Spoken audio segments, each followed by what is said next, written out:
आहेत कुंपणावर? असे किती आहेत कुंपणावर, किती आहेत? नाही, असं मी कोणाचाही अवमान करणार नाही किंवा कोणाच्या बद्दल संभ्रम तयार करणार नाही. घटना घडल्यानंतर तुम्हाला सांगण्याचं काम मानतो मी नक्की करेन. इंदापूरचं चर्चा अजून कशातच काही नाही. उगाच आपलं बोलणं आणि माणूस विरोधात असला तर त्याच्याबद्दल संभ्रम निर्माण करणं हे राजकीय दृष्ट्या योग्य नाही. त्याच्यावर अन्याय होऊ शकतो. 14 आणि 19ला भाजपने जशी मेगा भरती केली होती तेवढी म्हणणार नाही, पण हल्ली तुमच्याकडे ती बऱ्यापैकी मेगा भरती होताना दिसते. इन्कमिंग मोठ्या प्रमाणात इन्कम कुठे तर तुमच्याकडे आहे. नाही, लोकांना उत्सुकता आहे. आणि मगाशी आपण शरद गोरेंच्या प्रवेशाच्या वेळी बघितलं किती मोठ्या प्रमाणात लोक आज आली. तर म्हणजे हा एका हॉलमध्येच कार्यक्रम करायला पाहिजे होता, पण आमचं नियोजन काही होऊ शकलं नाही कमी वेळेमुळं. पण असे बरेच लोक महाराष्ट्रात आहेत की ज्यांना पवार साहेबांच्या नेतृत्वाखाली काम करण्याची इच्छा आहे आणि भयमुक्त वातावरणात काम करण्याची संधी इथं मिळेल असं वाटतं. त्यामुळे थोडीशी गर्दी वाढते. आता भाषणामध्ये बोलताना सुद्धा असं म्हणाल की शरद पवारांचा पक्ष आता सगळ्यात स्वच्छ पक्ष आहे. हा फिल्टर लागणार का आता इन्कमिंग? बरोबर, इन्कमिंग करताना हा फिल्टर लागणार की नाही? तुमच्याकडे येणाऱ्या लोकांना तुम्ही स्वच्छ करून घेणार की आता ते स्वच्छ झाले? आमच्याकडे स्वच्छ करण्याची लॉन्ड्री नाही आहे. त्यामुळे आम्ही जसे आहेत तसे घेणार. आम्ही एक तर आम्ही कुणाच्यावर आरोप केलेले नाही, त्यामुळं आम्ही आरोप न केल्यामुळं त्यांना परत घेताना कुणाला स्वच्छ करण्याची आवश्यकता नाही आहे. ज्यांनी आरोप केले त्यांनी त्यांना स्वच्छ केलं असेल तर मला माहित नाही, मग ते स्वच्छ झाले असं समजून घ्यावं लागेल. पाटील साहेब, अनेक नावं चर्चेत आहेत. मग इंदापूर मधनं पण 1-2 नावं चर्चेत आहेत असं कळते? नाही, इंदापूर पर्यंत अजून आम्ही गेलो नाही. कागदचं तर फायनल झालं सांगू? 3 तारखेला सभाच आहे. त्यांचा प्रवेश समरजित घाटगे राजे यांचा प्रवेश आहे 3 तारखेला संध्याकाळी. असे किती आजी माझे आमदार याच्यावर आहेत ऑन द वे? अजून टाइम आहे. संख्या सांगू? हळूहळू एकदम सगळं केल्यावर तुम्हाला भेटायची संधी पण कमी मिळेल. तर प्रवीण दरेकर आरोप करतात लाडली बहीण योजना बंद पाडायच्या म्हणून बदलापूर सारख्या घटनेचं जे महाविकास आघाडी मोठं राजकारण करत आहे. बदलापूरला झालेली घटना ही सामान्य माणसाला चीड आणणारी घटना आहे. त्याच्यात राजकारण करण्याचा कोणताही गरजही नाही कुणाला तशी करण्याची. आणि या सरकारला एका योजनेभोवती सरकार फिरतंय, बाकी महाराष्ट्रात कोणता विषय शिल्लक राहिलेला नाही असं समजून सरकार काम करतंय. आणि महाराष्ट्रात आमच्या भगिनी असुरक्षित आहेत. लहान बालकं शाळेत जाणारी यांना सुरक्षित ठेवता येत नाहीत. एवढं नाकर्तेपणाचं लक्षण महाराष्ट्रात यापूर्वी कुठल्या सरकारमध्ये आम्ही पाहिलं नाही.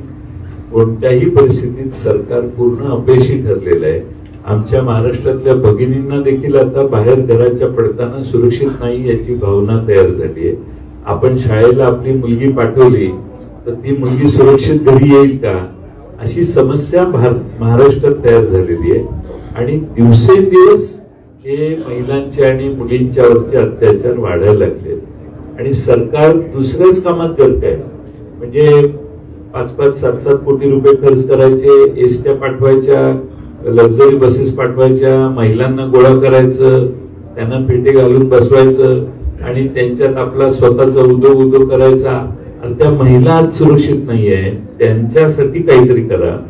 आणि एका योजनेसाठी सगळं सरकार मागे लागले. आणि सरकार असा शब्द वापरणं योग्य नाही, पण त्याच्यात कॉन्ट्रोवर्सी तयार होईल. पण सरकार एखादा म्हणजे ओव्हर ऑब्सेस झालेलं आहे की हीच आपली तारणार आहे योजना, दुसरं काहीही नाही असं समजते. पण दुसऱ्या बाजूने सगळ्या योजना थांबलेल्या आहेत. सगळ्या योजनांच्या वरचे पैसे कपात व्हायला लागलेले आहेत.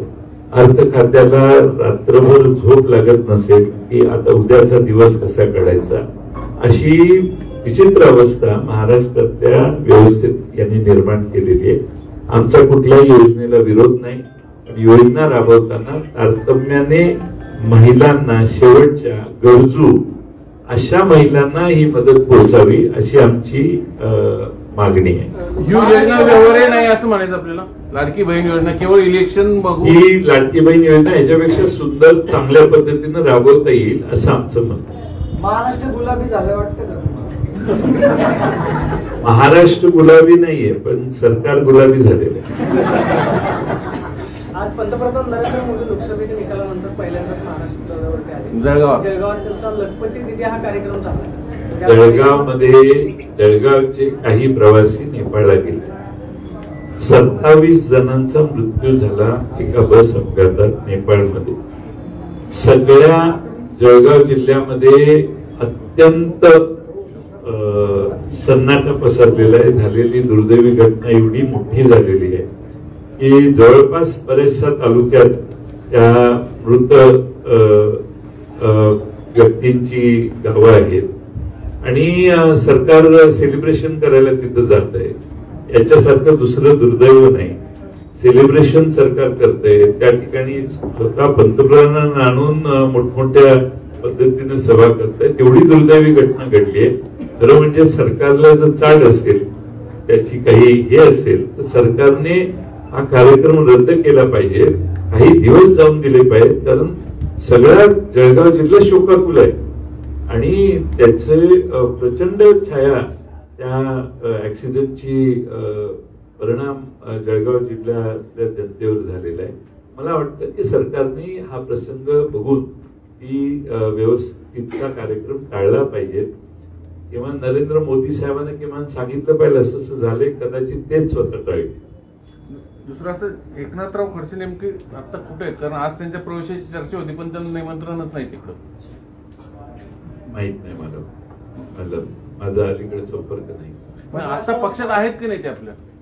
एकनाथराव खडसे राष्ट्रवादीत आहेत की नाही? त्यांनी त्या बाबतीत विधानं केलेली आहेत, ती स्वयं स्पष्ट आहे. आपण आपली स्मरणशक्ती माग न्या तुमच्या लक्षात येते काय आहे. पण आता त्यांच्या बिहाफवर मी काय बोलणं हे आता योग्य नाही. महाविकास आघाडीच्या मुंबईतल्या जागावाटपाची कालपासून चर्चा आहे. मुंबईतल्या 36 विधानसभा मतदारसंघांपैकी 20 जागा ठाकरे गटानं मागितल्याची चर्चा आहे. 7 जागांवरती राष्ट्रवादी काँग्रेस शरदचंद्र पवार पक्ष निवडणूक लढवणार अशी एक चर्चा आहे आणि मग उरलेल्या 9 जागाच काँग्रेसला मिळतील का अशी सुद्धा चर्चा केली जाते. खरंच जागावाटपाची मुंबईतल्या जागावाटपाबाबत काय चर्चा झाली? जागावाटपाची बैठक झाली, मी त्या बैठकीला नव्हतो. आमची मुंबई प्रदेश कार्यालय पक्ष प्रदेश मुंबई प्रदेशची जी कमिटी आहे त्याचे अध्यक्ष राखीताई जाधव आणि आमचे रवींद्र पवार साहेब हे त्या बैठकीला गेलेले. त्यामुळे मला तपशील माहित नाही काय चर्चा झाली. मुख्यमंत्री राज्यासाठी राष्ट्रवादीकडे चेहरा नाही असं काही आहे का किंवा चेहरा आहे का? पवार साहेब जे म्हटले ते अंतिम सत्य आहे, त्याच्यावर परत चर्चा नाही. उद्धव ठाकरेंच्या मनामध्ये भीती आहे का? कारण उद्धव ठाकरे जाहीर व्यासपीठावरून बोलतात की नाही, भाजपच्या वेळेस आमच्याबाबत जो घटना घडली म्हणजे जर मुख्यमंत्री पदाचा चेहरा घोषित केला नाही तर जास्त जागा येऊ नये म्हणून अनेक जागा पाडल्या जातात. उद्धव ठाकरे जाहीर व्यासपीठावरून बोलले की तुम्ही जो जाहीर कराल त्याला माझा पाठिंबा आहे. मागच्या विधानसभेच्या निवडणुकीत 2019ला भारतीय जनता पक्षाने शिवसेनेच्या अनेक जागा बंडखोर उभा करून पाडण्याचा उद्योग केला आणि त्यामुळे उद्धव ठाकरे भारतीय जनता पक्षावर अनेक कारण आहेत, त्यातलं हे एक कारण आहे. त्यामुळे त्यांची रास्त अपेक्षा आहे की महाविकास आघाडीत आता लोकसभेला आम्ही सगळ्यांनी एकत्रित काम केलं, कोणीच असा दुजाभाव केला नाही किंवा वेगळी भूमिका केली नाही. तर विधानसभेच्या वेळी तेच मूड राहावा आणि सर्व पक्षांनी एकत्रित काम करावं असा त्यांचा उद्देश आणि प्रयत्न आहे. काय चुकीचं आहे असं मला वाटत. त्यांची इच्छा आहे की पक्षाचा चेहरा घेऊन आपण आमच्या मिटिंगच झालेलं नाही. हळूहळू मार्ग निघेल ना, काहीतरी तरी निघेल. त्यांच्यापेक्षा तुम्हाला उत्सुकता जास्त आहे. हळूहळू होईल. संजय शिरसाट बोलताना असं म्हणाले की जयंत पाटलांना रोहित पवारांची भेटी आहे आणि संजय शिरसाट शिवसेनेचे आमदार जयंत पाटलांना रोहित पवारांची भेटी आहे, त्यामुळे ते कदाचित भाजपच्या नेत्यांची भेट घेत असावेत की ज्येष्ठ नेत्यांचा पक्षामध्ये अपमान केला जातोय असं कदाचित ते सांगत असावेत किंवा जयंत पाटील भाजपच्या वाटेवरती आहेत अशी सुद्धा एक चर्चा असं संजय शिरसाट म्हणाले.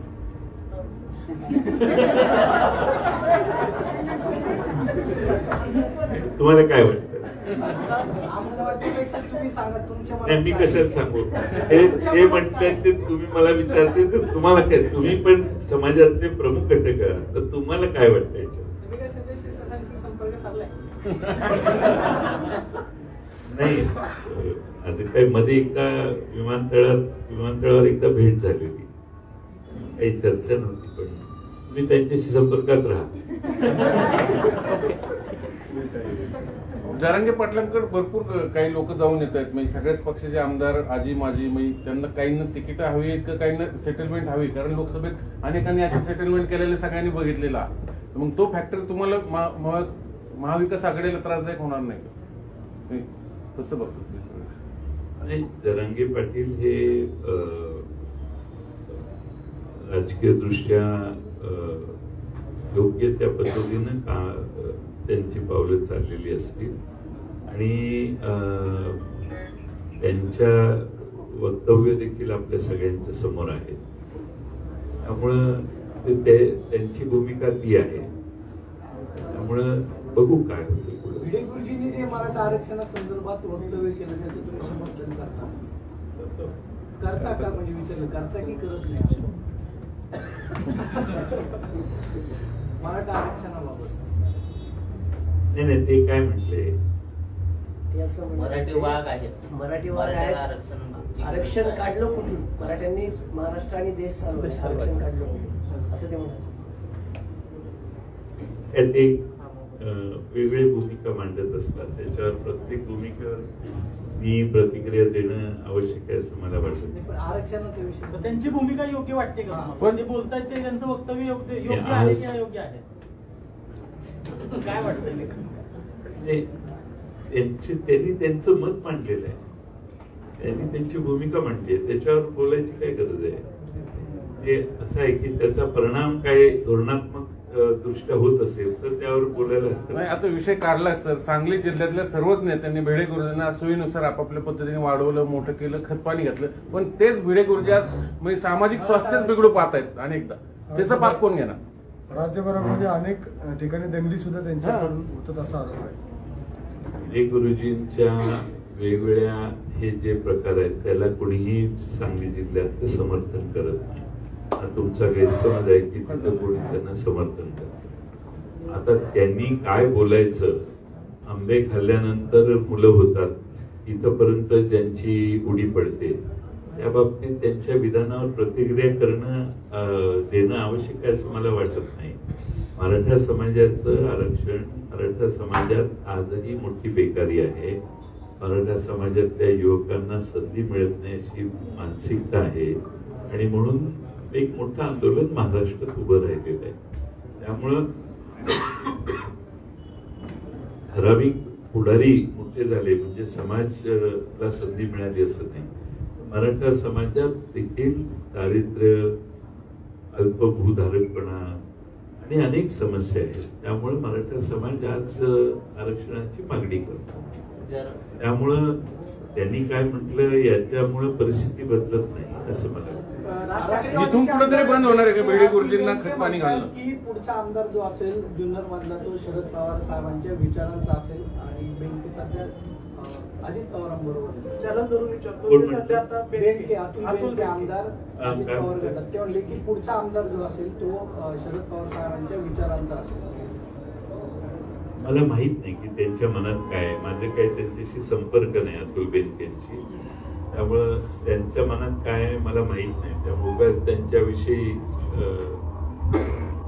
माहिती न घेता बोलणं योग्य नाही. मनातले भाव त्यांनी बोलून दाखवले तर परत घेणार, कारण त्यांनी आज फ्लेक्स लावलेले, त्याच्यावर अजितदादांचा फोटो नाही, शरद पवारांचा आणि त्यांचे फोटो आहेत. काय फ्लेक्स कोण लावतं? अतुल बेनकेला माहित नसणाऱ्या माणसानं पण फ्लेक्स लावले असते. त्याला वाटलं असेल यांचे फोटो लावू, यांचे नाही. सगळ्याच गोष्टीत अतुल बेनकेनं विचारून होतात असं मला माहित नाही, पण त्यांच्या मनात काय माहित नाही. उगाच आपली गडबडीत काहीतरी कोणाबद्दल तरी बोलणं योग्य नाही. बोलताना असं म्हणाले ते सातत्याने शरद पवारांवरती आरोप करतात. राष्ट्रवादीच्या स्थापनेनंतर राज्यामध्ये जातीय दंगली ज्या आहेत ते मोठ्या प्रमाणावरती वाढल्या. काल शरद पवारांनी उपस्थित महाविकास आघाडीच्या कार्यकर्त्यांना शपथ दिली. ते असं म्हणाले की राज्यामध्ये जातीपातीचं राजकारण तुमच्यामुळे वाढलं आणि शपथा कसल्या देत आहे. राज ठाकरे यांच्या म्हणण्याला काही अर्थ नाही. काही जातीपातीचं राजकारण आहे. सर्व जाती धर्मांना घेऊन शरद पवार साहेब आयुष्यभर चाललेले आहेत, हे सगळ्या महाराष्ट्राला आणि देशाला माहिती आहे. आज पुरोगामित्व टिकवण्यासाठी महाराष्ट्राचे शरद पवार साहेब पूर्ण ताकदीनं आज काम करतायत. त्यामुळं जातीपातीचं राजकारण दुसरी लोक करतात, त्यांच्याविषयी त्यांनी बोललं तर मी समजू शकतो, पण पवार साहेबांनी कधीही जातीपातीचं राजकारण केलं नाही.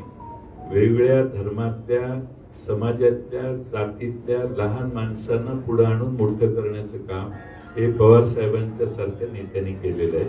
आणि त्यामुळं महाराष्ट्राच्या पटलावर कदाचित वेगवेगळ्या पक्षात लोक असतील, पण वेगवेगळ्या समाजाची, वेगवेगळ्या जातीची लोक आज महाराष्ट्रात वेगवेगळ्या स्तरावर काम करतायत.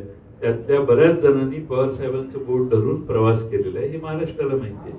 त्यामुळं त्यांच्या आरोपात काही तथ्य आहे असं मला वाटतं. सातत्याने का आरोप करतायत? हॅमर करायचं, लोकांना तेच सांगायचं, म्हणजे लोकांना सतत बोलल्यावर पटतं, असं प्रकार असतात. हे प्रचाराच्या वेगवेगळ्या पद्धती आहेत. Thank you sir. थँक्यू बद्दल थँक्यू.